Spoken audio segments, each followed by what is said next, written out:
फार आपल्याला माहिती आहे की राष्ट्रीय स्वयंसेवकामध्ये प्रचारक नावाची एक व्यवस्था आहे, ज्याच्यामधून जे स्वयंसेवक कार्यकर्ते असतात ते आपलं शिक्षण, नोकरी, घर हे सगळं सोडून राष्ट्रीय स्वयंसेवकाचं काम पूर्ण वेळ करण्यासाठी घराच्या बाहेर पडतात आणि जी संघटना सांगते त्या ठिकाणी ते जातात आणि काम करतात.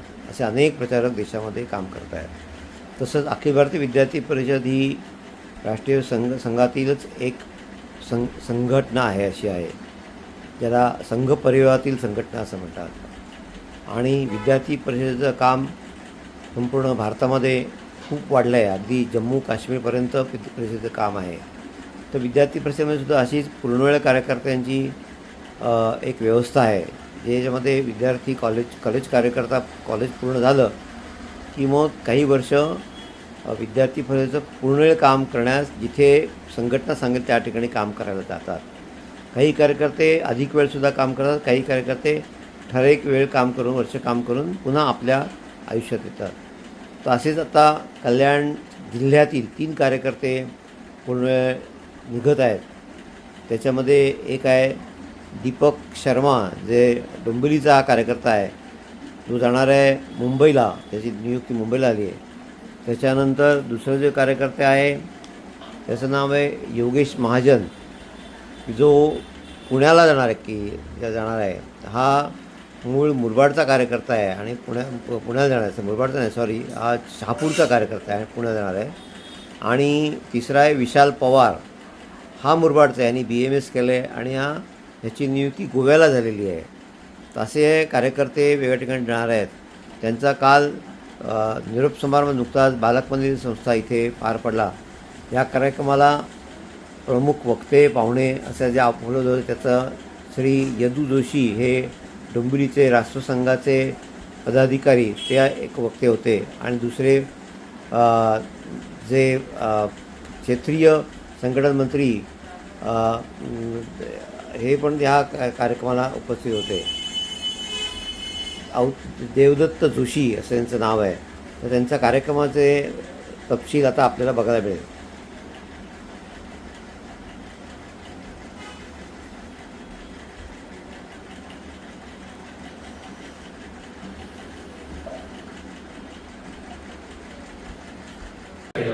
आणि हेच सगळ्या पूर्णवेळ कार्यकर्त्यांना सांगतात की तुम्हाला संघटनेला वाटेल असं जर काम करत असेल, संघटनेची अपेक्षित ते काम करत असेल तर तुम्हाला पूर्णवेळच जायला हवं. कारण आपण आपल्या गावात, आपल्या शहरात, आपल्या परिसरात आपल्याला अपेक्षित ते काम करतो. मला तर मी देशाई समोर बसलाय त्याच्यासमोर असं सांगणं बरोबर नाही, पण कधी कधी असं वाटायचं की हा पूर्णवेळ कार्यकर्ताच आहे. इतकं भरपूर झोपून देऊन काम करायचं. कधी कधी सांगायला लागेल तुझा उद्योग व्यवसाय काहीतरी कर, शिक्षण पूर्ण कर, आणि मग त्याने ते पुढचं सगळं सुरू केलं. आपण बघतो तो यशस्वी अयशस्वी नाहीये, पण असे अनेक कार्यकर्ते असतात की जे भरपूर वेळ काम करतात. आणि मग असं वाटतं की प्रचारक किंवा पूर्णवेळ कार्यकर्ता आणि सामान्य कार्यकर्ते याच्यात फरक काय? तर तसं पाहिलं तर काही नाही, फक्त मनस्थिती आहे. पूर्णवेळ कार्यकर्त्याची मनस्थिती तयार झाली की आपण तो घर सोडून संघटना सांगेल तिथे जायला तयार होतो. भास्करराव कुलकर्णी नावाचे प्रचारक होते. जुनी गोष्ट आहे. खूप आजारी पडल्यानंतर ते रेल्वे नोकरीला होते. जवळजवळ नोकरी सुटली त्यांची. नाशिकला सिव्हिल हॉस्पिटलला ऍडमिट होते आणि त्या काळात परमपूज्य श्री गुरुजी सरसंघचालक होते. ते त्यांना भेटायला गेले की अरे भास्कर आजारी असं करून भेटायला गेले. त्यांनी त्यांना बघितलं सांगितलं की अरे भास्कर तुला लवकर बरं व्हायचंय, भरपूर काम करायचंय. आजही भास्करराव कुलकर्णी प्रचार करून काम करतायत. त्यांचं वय 90च्या घरात आहे आणि त्या काळात त्यांना मणिपूरला पाठवलं. ते म्हणाला रेल्वेचा एवढा प्रवास केला नाही कधी, माहिती नव्हतं काही. मणिपूर आहे कुठे, इम्फाळ कुठे हे माहिती नव्हतं. अशा ठिकाणी मला संघाने जायचं सांगितलं. तिथे ते गेले, त्यांनी प्रवासाचं वर्णन केलं की गुवाहाटीपर्यंत तुम्ही ट्रेनने गेलो, पुढे काय करायचं? कोणीतरी सांगितलं इथून बस ते तुम्ही अमुक ठिकाणी जा आणि तिथून छोटा एक विमान जातं, त्या विमानाने मणिपूरमध्ये उतरायला इम्फाळला. आयुष्यात पहिल्यांदा अशा सगळ्या प्रकारचा प्रवास केला. गेलो, तिथला कार्यकर्ता घ्यायला आला होता, रिसिव्ह साठी आलेला होता. तो आणि मी काय बोलतोय किंवा काय बोलावं हे काही कळत नव्हतं. केवळ देहबोलीने काम चाललेलं होतं. त्याने विचारलं, मी हो म्हटलं. अशा पद्धतीने सुरू झालं आणि मग जेवणात वेगवेगळ्या प्रकारचे पदार्थ आहेत लागले, जेवण केलं असेल. ते म्हणाले आषाढी मी फक्त मनात ठेवलं होतं की अन्न आहे पूर्ण ब्रह्म, जे समोर येईल ते पूर्ण ब्रह्म आहे, त्यामुळे ते खायचं. असं करत करत आजही ते फिट आहेत कंपनीमध्ये आणि त्या तिकडे मणिपुरात त्या सगळ्या पुराणचरामध्ये काम करतात. अशा प्रकारचे बरेच कार्यकर्ते असे होते की जे त्यांना त्या काळात सांगितलेलं होतं, त्यावेळी प्रतिकूलता होती, अनुकूलता नव्हतीच. आणि त्यामुळे प्रतिकूल काळामध्ये अशी लोक गेली, त्यांनी आपलं काम उभं केलं, काम वाढवलं. आणि ह्या सगळ्यामध्ये अनेक आपले ज्येष्ठ कार्यकर्त्यांचे योगदान आहे. जसं यशवंतराव बेलकर हे प्रचारक होते संघाचे, हे परिषदेचे सुरुवातीपासून म्हणजे स्थापनेपासूनचे प्रमुख कार्यकर्ते आहेत. यशवंतराव हे संघाचे प्रचारक होते, पण यशवंतरावनी एवढी काळजी घेतली कार्यकर्त्यांची, त्याचं चरित्र ज्यांनी वाचलं असेल त्याला माहिती आहे की छोटासा प्रसंग, एकदा पुण्यामध्ये एका बैठकीला गेले होते आणि 4-5 कार्यकर्ते, छोटी बैठक होती, ते सगळे घरी परत जाणार होते, रात्री उशीर झाला. त्यातला सगळ्यात लांब राहणारा कार्यकर्ता होता, त्याला त्यांनी सांगितलं की तू साधारण किती वाजता पोहोचशील? त्याने मला साधारण तासभर लागेल, 12 वाजून जाते. ज्या घरी ते उत्तर मिळते त्या घरी 12-12:15 जागे होते आणि पुस्तक वाचत बसले होते. घरातल्या विचारलं तुम्ही झोपत काय नाही? आता झालं, बैठक झाली, सगळं झालं. ते म्हणते की तो जो शेवटचा जाणार आहे तो अजून घरी पोहोचला नसेल. तर इतकी काळजी करणारे आपले कार्यकर्ते होते आणि त्याच्यामुळेच ही संघटना वाढत गेलेली. माझ्यासमोर उपस्थित असलेले सर्व या परिषदेचे चिंतन, खास करून कार्यकर्त्यांचे जे पालक इथं आलेले आहेत ते सर्व पूर्व कार्यकर्ते, विद्यार्थी कार्यकर्ता, एखादं मोठं लेख कोणी लिहिला, हा कार्यक्रम तशा अर्थानं भावनिक कार्यक्रम असतो. कुठल्याही व्यक्तीला जर कार्यकर्त्याला खास करून विचारलं तर कधी विद्यार्थी परिषदेच्या कामात आलास, तर आजची पिढी थोडी अधिक शार्प असते, तर ती तारखे सगळं सांगते की या या तारखेला मी आलो. आणि मग आम्ही गमतीने विचारतो की कुठल्या वेळेला झाला, तर ते पण सांगतात की 12:57 मी विद्यार्थी परिषदेच्या संपर्कात कोणाच्या तरी आलो. मग साधारणतः 3 प्रश्न विचारले जातात. एक विचारलं जातं की तू स्वतःहून परिषदेला शोधलंस का परिषदेने तुला शोधलं? आणि एक अजून प्रश्न विचारतो की माझी इच्छा नव्हती पण परिस्थिती अशी तयार झाली की मी परिषदेचं काम करायला. असेही लोक असतात या सगळ्या. कारण परिषद कधी आपण आलो याची नक्की नोंद आपण ठेवतो, कारण ते आपल्यासाठी मेमोरेबल असतं. पण परिषदेमध्ये आपण कधी कार्यकर्ता झालो याची नोंद करता येत नाही, कारण ती एक प्रोसेस आहे, ती एक प्रक्रिया आहे व्यक्ती तयार करण्याची. आणि त्यामुळे स्वाभाविकपणे प्रत्येक ह्याच्यामध्ये आम्हाला स्वतःला काही ना काही अपग्रेडेशन मिळत असतं. एक छोटा कार्यक्रम झाला तरी त्याच्यातनं लक्षात येते की आपल्यामध्ये काही सुधारणा झाली आहे, काही थोडं आपल्या याच्यामध्ये काही बदल झाला नाही. एखादा आंदोलन झालं तर नक्की वाटतं, कारण आंदोलन म्हणजे एकदम ऊर्जा असते आणि या ऊर्जेमध्ये बऱ्याच गोष्टी आपल्याला रिफ्रेश करत असतात. एखादी कधी कधी आंदोलन थोडं मोठं झालं तर पोलीस वगैरे झालं तर असं असतं की छोटा म्हणजे कमी अँपियरचा जसा इलेक्ट्रिक शॉक दिला जातो तसं पण एखादं आंदोलन असतं की त्यात थोडं 2-4 पोलीस मारतात, तर ते जे वळ उठतात त्याच्यातही माणसाची जी काम करण्याची ऊर्जा ती वाढते. पण हे सगळं करताना एक गोष्ट हळूहळू आपल्या सगळ्यांना जाणवते, आपल्याला जाणवते, आपल्या आसपासच्या लोकांना जाणवते, आपल्या खास करून घरच्यांनाही जाणवते. ती म्हणजे की आपल्यामध्ये होणारा सकारात्मक बदल, आसपासच्या परिस्थितीचं आलेलं थोडं भान, समाज देश ह्याच्याबद्दलची होणारी चर्चा, आणि मग स्वाभाविकपणे आपल्या या सगळ्या ह्याच्यामध्ये आपल्या पर्सनॅलिटीवर एक त्याचा एक सकारात्मक परिणाम. हा, त्याचे काही साईड इफेक्ट पण आहे. साईड इफेक्ट काय? तर बोलण्याची एका अर्थानं जे शब्द येतात, ज्याला आपण टर्मिनॉलॉजी आहे, ती बदलत जाते. म्हणजे एकाने असं सांगितलं की अरे परिषदेच्या कामात आलो, पण मला असं लक्षात आलं की माझ्या मित्रांमध्ये मी थोडा आता वेगळा वाटायला लागतो. तो वेगळा का वाटायला लागतो? कारण शब्द बदलायला लागले. नॉर्मली लोक एकत्र आले, भेटले की त्याला मीटिंग म्हणतात, आता बैठक म्हणायला लागलो. एखादा विषयावर चर्चा करायची आहे तर तोंडात शब्द यायला लागला की काय विषय आहे. वडिलांनी सुद्धा घरी बोलवलं की अरे इकडे ये, तर आपण त्यांना सामान्य जे शब्द होते त्याच्यापेक्षा तर काय विषय, कशासाठी मला बोलवलं. मग एका कार्यक्रमाच्या निमित्तानं मी एका कॉलेजमध्ये, कॉलेज सोबत कार्यक्रम होता, तो कार्यक्रम चांगला झाला. आणि मग त्या कार्यक्रमाची जेव्हा समीक्षा त्या कॉलेजच्या संस्थेतल्या लोकांसोबत करत होतो तर त्यांनी गमतीनं सांगितलं की तुमचं फार गमतीशीर आहे. म्हटलं काय झालं?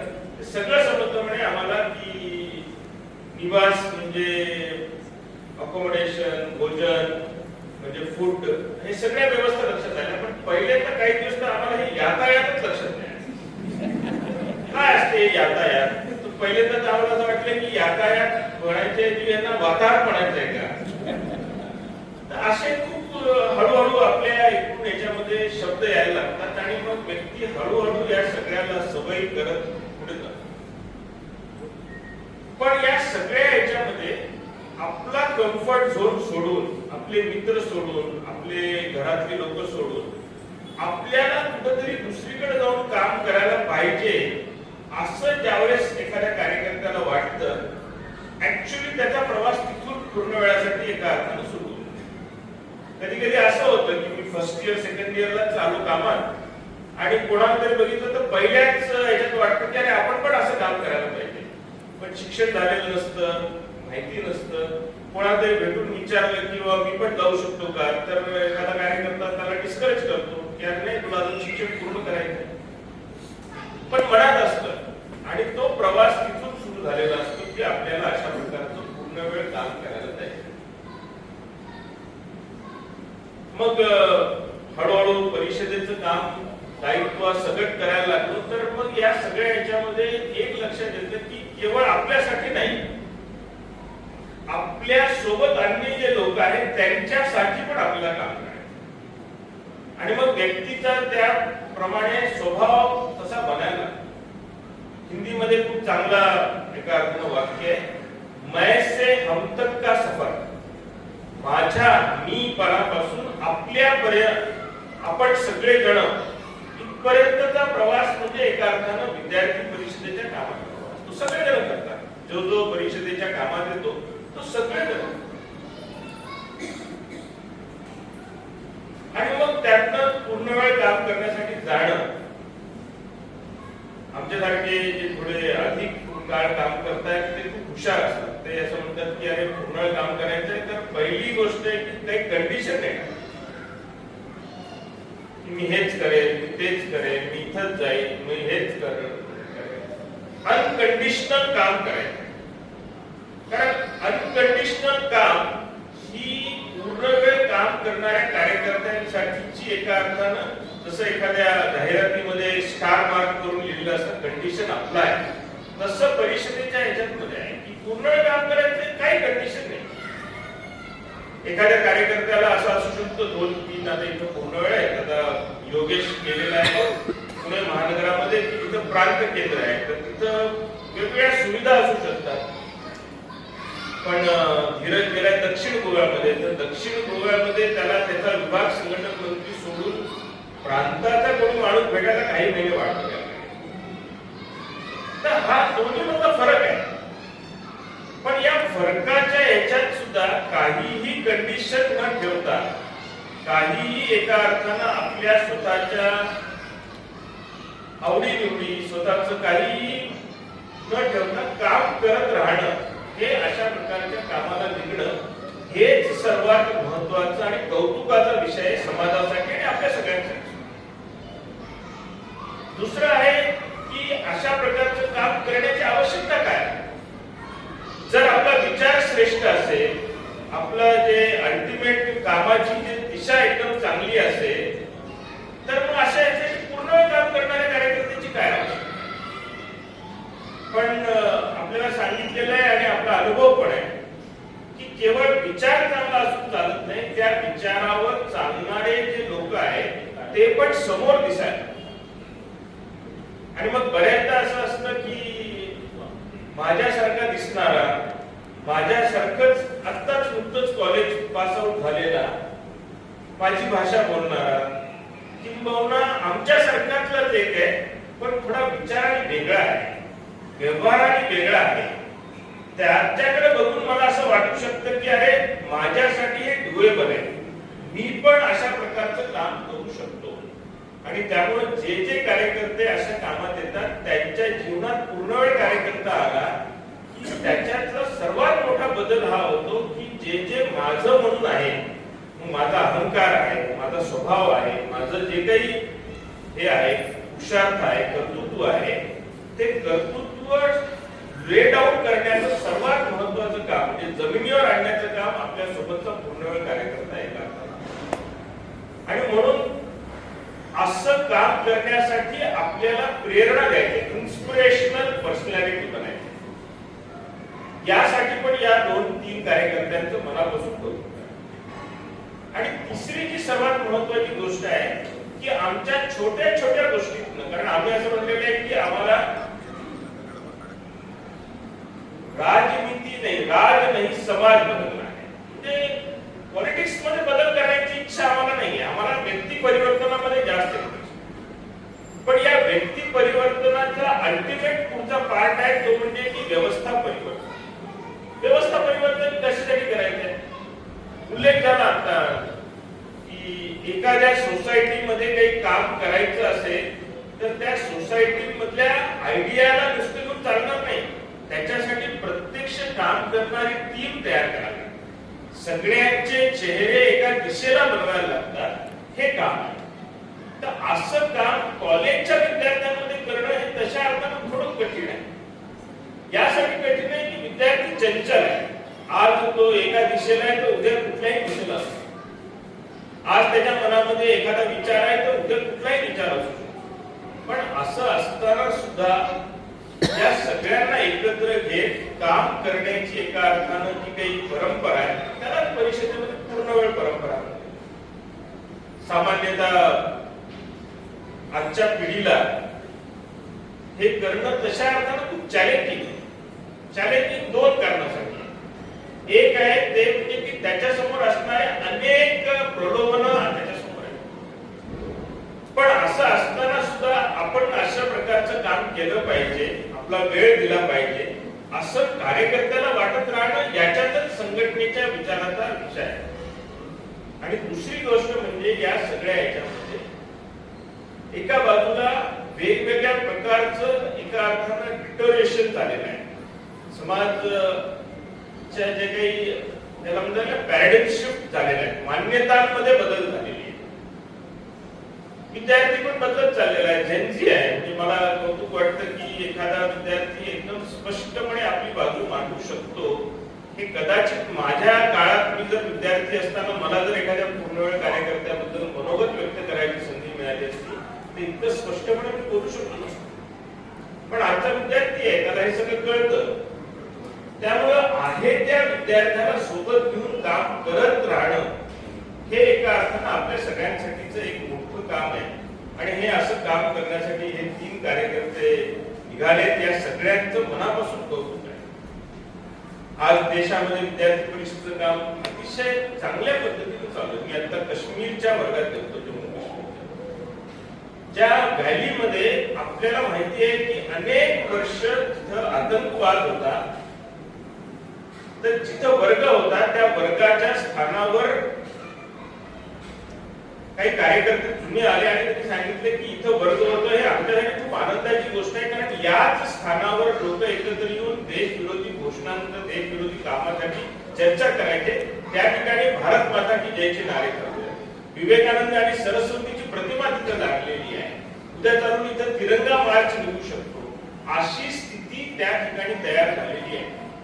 आणि बऱ्याचदा आपल्याला आरोप होतो की आपण एका विशिष्ट विचारसरणीच्या म्हणजे कोणाच्या तरी विरोधात आहोत.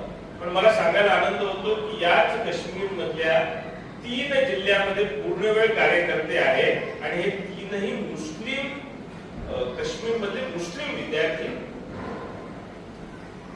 ज्या लेह लडाखमध्ये एका अर्थानं स्थिती गंभीर होती मधल्या काळामध्ये, तिथं सुद्धा आपला पूर्णवेळ कार्यकर्ता काम करतो. आज नॉर्थ ईस्ट मध्ये जवळपास 90% पूर्णवेळ कार्यकर्ते हे स्थानिक तिथले विद्यार्थी आहेत. स्टुडंट काउन्सिलच्या इलेक्शन आपण त्या ठिकाणी घेऊ. त्यामुळे परिस्थितीमध्ये जरी बदल झाला, अनुकूलता जरी वाढली, तरी या कामाची स्वीकार्यता अधिक वाढण्यासाठी जे खाली काम करायला लागतं, ती काम करणारी एक चांगलं नेटवर्क केडर हे विद्यार्थी परिषदेचं दरवर्षी वाढत चाललंय. आज देशामध्ये आपली जवळपास मागच्या वर्षीची आकडेवारी 78 लाख मेंबरशिपची. यावर्षी स्वाभाविकपणे ती वाढेल, पण यावर्षीचं आमचं टार्गेट असं आहे की 78 लाख विद्यार्थी जर आमच्या मेंबरशिप मध्ये आले, त्याच्यातले निम्मे जण पुढच्या कार्यक्रमात येतील याची चिंता करणार. म्हणजे त्यांना फॉलोअप करणार, त्यांना डाटा एंट्री करणार, त्यांना मेसेज नियमित जातील अशी चिंता करणार. आणि आजही जवळपास 3 लाख विद्यार्थ्यांना आपण व्हॉट्सअपच्या थ्रू मेसेज करण्याची आपली क्षमता आहे. त्यामुळे अशा प्रकारचं एक नेटवर्क विद्यार्थी परिषदेचं आता बनत आहे. आणि मग या सगळ्या नेटवर्क मध्ये काम करण्यासाठी एका अर्थानं तरुण ताजे अशा प्रकारचे पूर्णवेळ कार्यकर्ते आज देशात निघालेले आहेत. आज त्याच गळीतले 3 कार्यकर्ते निघालेले आहेत. योगेश तशा अर्थानं पश्चिम महाराष्ट्रात काम केलेला कार्यकर्ता आहे, पण मला नेहमीच वाटतं की कल्याण हे असं सेक्टर आहे की जे एका अर्थानं टोकाला नाही, ते कुठेतरी मध्ये आहे. आणि मग मधल्या असणाऱ्या व्यक्तीची जबाबदारी थोडी जास्त असते. त्याला इकडची पण चिंता करायची असते आणि इकडची पण चिंता करायची असते. तर घाटावरच्या लोकांची चिंता करायला लागते आणि घाटाखालच्याही चिंता. त्यामुळं कल्याण मधला एक कार्यकर्ता तशा अर्थानं घाटावर जाऊन काम करणार आहे या सगळ्यामध्ये, आणि 2 कार्यकर्ते इथं काम करणार आहेत. आज तशा अर्थानं आपल्या सगळ्यांसाठी आनंदाचीच बातमी, आज आनंदाचीच गोष्ट आहे. परिषद एक ज्याला म्हणता येईल की नेहमी विद्यार्थ्यांमध्ये काम करते. पुण्यामध्ये विद्यार्थी परिषदेच्या कार्यालयाचा ऍड्रेस आहे 1525 मंगल भवन. तर प्राध्यापक प्रशांत साठे सर ते असं म्हणतात की हे नाव, हे जो नंबर मिळालेला आहे, हा नंबर काही उगत नाही मिळालेला आहे आपल्याला. कारण आपल्याला 15 वर्ष 15 ते 25 मध्येच काम करायला लागतं, म्हणून आपल्याला हा नंबर मिळालेला आहे. त्यामुळे आज झेनजी आहे, झेन अल्फा काम करतील, त्याच्यानंतर पुढची लोक काम करतील, पण याच वयोगटात आपल्याला काम करायचं आहे. आणि मग या सगळ्या वयोगटात ज्याला आशेचा किरण म्हणता येईल अशी लोक तयार होत राहणं ही आमच्या पुढच्या काळाची गरज आहे. पुढच्या एका अर्थानं पिढीला काय द्यायचं आहे याचा एका अर्थानं हा मेसेज आहे. मला असं वाटतं की या 3 कार्यकर्त्यांना मनापासून शुभेच्छा तर आहेतच. पुढच्या प्रवासात नक्की त्यांची भेट होईल, चर्चा होईल. कदाचित त्यांना विचारलं पण जाईल तुमच्या कामाची स्थिती काय, तुम्ही किती प्रवास करता या सगळ्या ह्याच्यामध्ये. पण या सगळ्या ह्याच्यामध्ये सर्वात महत्वाची गोष्ट आहे की अशा प्रकारचं काम करण्यासाठी आपण निघणं आणि काही वर्ष, काही दिवस, काही महिने संघटना सांगेल तर काम करणं, या सगळ्या परंपरेचा पुढे नेण्याचं काम यांनी केलेलं आहे. या सगळ्या तिघांनाही शुभेच्छा देतो. आज इथे उपस्थित असता बालक मंदिर प्रशासनी वेळोवेळी विद्यार्थी परिषद सर्व सहकार्य करत असते. आज कार्यक्रम